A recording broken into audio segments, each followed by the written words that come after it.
Hello simulated car tyre fans, welcome back to the Gamer Muscle YouTube channel. Last week on Wednesday, Kunos announced Assetto Corsa Competizione, which sounds like some kind of elaborate pasta, but actually it's Kunos' newest entry into the simulation genre. And in this video we're going to be talking about ACC and specifically what it is, what it offers, and whether or not you should or should not be excited for ACC. And for those of you that were calm, chilled out and hadn't already bought hype train tickets for ACC, I can assure you by the end of this video your face is going to explode and you'll have pre-booked multiple tickets for the hype train. So maybe just turn this video off and forget it ever happened. Choo choo, the hype train will be calling at platform 2 in 10 minutes time because it's been delayed. The biggest aspect of the announcement and the biggest feature of ACC and what's really important about it is, of course, that Kunos are burning their baby. They've burnt it and they've thrown it out of a 10-story building and abandoned their old engine. Now that might not sound massively significant and it might seem like, oh, they've just gone to another game engine, woo, well done, congratulations. But actually this is the most monumentally huge thing of all. Now thankfully, they are still keeping the physics from the old engine and they're porting that into the new engine. So hopefully that also means the force feedback and all the things that we actually really like about Assetto Corsa will be preserved in the Unreal Engine. God forbid if they ever use the Havoc physics engine or the internal engine that comes on Unreal 4, which isn't terrible, but it's not exactly simulation grade. Why it's massively significant though is Unreal Engine is insane when it comes to not only the graphics and the stuff that you see as an end user and the fact that it all looks shiny, you can have these nice particle effects, really nice lighting, loads of really fancy things, but from a development standpoint, Unreal Engine is much easier to work with when it comes to larger teams, when you're talking 30, 60, 100, 300 people teams working on software.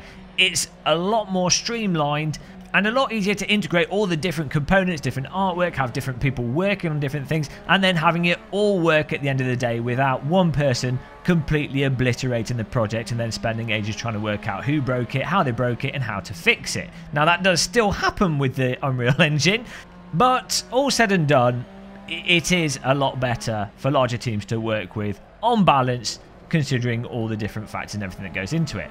From our perspective as players, what it means is that we're much more likely to get more content in the simulator, more features in the simulator, and have support for things quicker than would otherwise be the case. A good example would be virtual reality. And if you think back to when VR was first put into AC, it took quite a while because it's quite an effort to engineer virtual reality support into a simulator that doesn't initially support it, or it wasn't designed into it originally. Now an advantage of using Unreal Engine is that out of the box it actually has VR support, but it also has the potential that they'll be able to grab new VR features and roll them into the version of the Unreal Engine that they're using from the latest version of the Unreal Engine that will be rolled out into the future.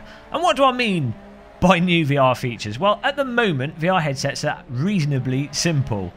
I say jokingly, they're bloody complicated, but they're only going to get more and more complicated, but at the moment they're reasonably simple.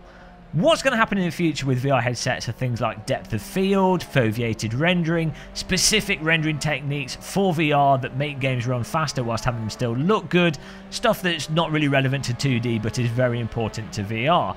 Now, if they were using their custom engine that they were using previously for Assetto Corsa, it would be really hard to roll these features into the simulator and they probably would never get rolled into it.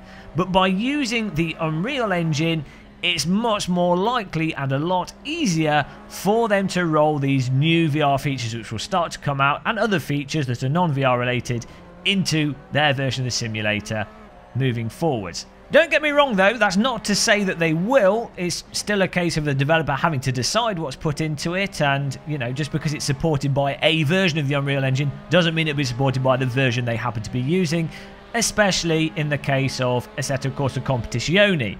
But bear with me, Assetto Corsa Competizione is essentially Assetto Corsa 1.5, Assetto Corsa and a half. It's the bridge between AC and AC2. Well, that's the way I perceive it and see it. I might be wrong there, but that's what the feeling I'm getting. This is their sort of in-between experimentation. Let's get the engine swapped over. Let's get all those core features in place. Let's move things across. Let's move away from the Kunos Simulazione 3-man pizzeria, and let's get on our way to the full Kunos Simulazione Mafia take over the world 300-man team. This is the bridge project.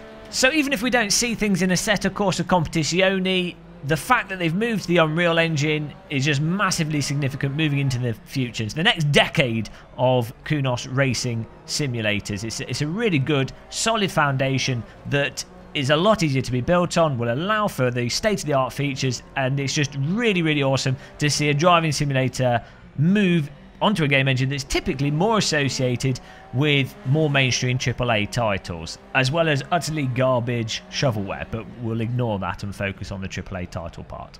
Now, outside of the engine change, which, as I say, is probably the most exciting thing, this is actually seen as a negative by many, but I think it's really a positive. The fact is, Assetto Corsa Competizione looks as if it's going to be the equivalent, a sort of GT Blancpain series equivalent of the Formula 1 games by Codemasters. And what that means is it's a highly focused GT racing series game.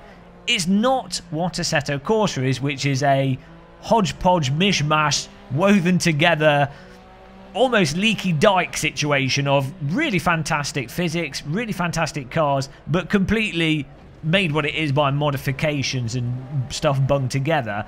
Even now, Assetto Corsa still doesn't feel like a cohesive, I've just bought a game from a box and this is what I'm getting sort of game. And I think this is really what Assetto Corsa Competizione is going to offer. It'll be, here it is in the box, you buy this box, you get fantastic physics from AC and force feedback and everything, but you are getting the official GT series, Blancpain GT series racing. It might not have all the cars that are in AC, it might not have other stuff that's in AC, but you buy this box, you get really solid GT racing as you see it on TV. You know, it's what it is in the box.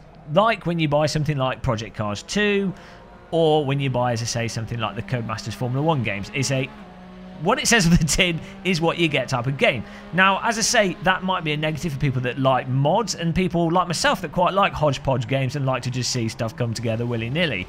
But I also really like to just pick up a game and be able to play it, not have to fiddle around too much, jump in and get a good experience from it. You know, that's quite nice to get from games every now and again. It doesn't always have to be the simulation nightmare that sim racers are, and flight sim fans are pretty much accustomed to. Again, that's not to say that AC Competizione won't support mods or won't support the hodgepodge approach either, but I'm getting the impression that, you know, this is AC 1.5, if you will, and it's more a standalone project, so I wouldn't be surprised if they maybe don't allow mods, or they limit it, or it's very separate to what the core game is.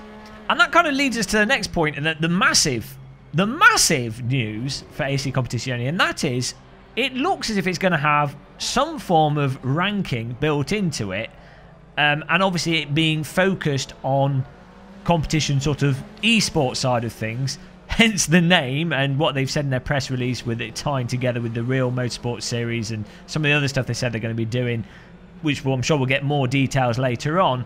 But I know for sure they hired the guy that was responsible for Minnow Rating, which is a server mod for Assetto Corsa, which tracked people's ratings and allowed you to have some kind of safety rating, and then allow people to be segregated from servers, which is also kind of similar to what you've got in Project Cars 2, where you can create servers that filter people out. Only in Project Cars 2, they don't seem to be, you know, they never really had official servers really geared to exploit that as best possible. I'm not sure why. But all in all, it potentially looks as if Assetto Corsa Competizione is going to have driver ratings. Congratulations, that's been needed for the past 300 years.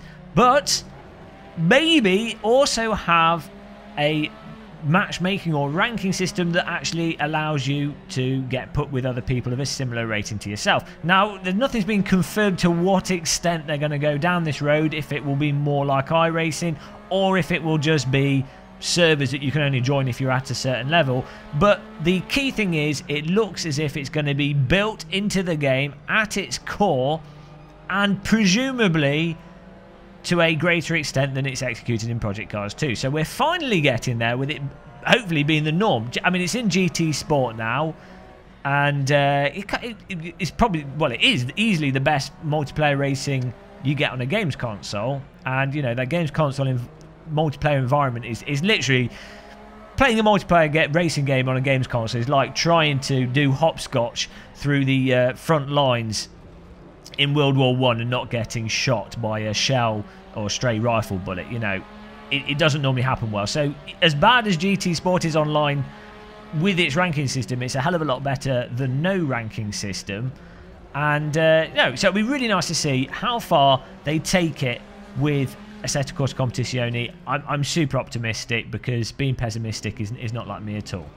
But in terms of confirmed ranking and safety, all we've heard is stuff from random interviews and hearsay, and that is that they will have a ranking and safety rating system similar potentially to iRacing's. But as I say, it depends how they implement it is the important part. It's all very well having it, but it depends how it's implemented. So we'll see with that, but it could be very exciting, and it's really nice to see that hopefully being the norm now in all driving simulators moving forwards.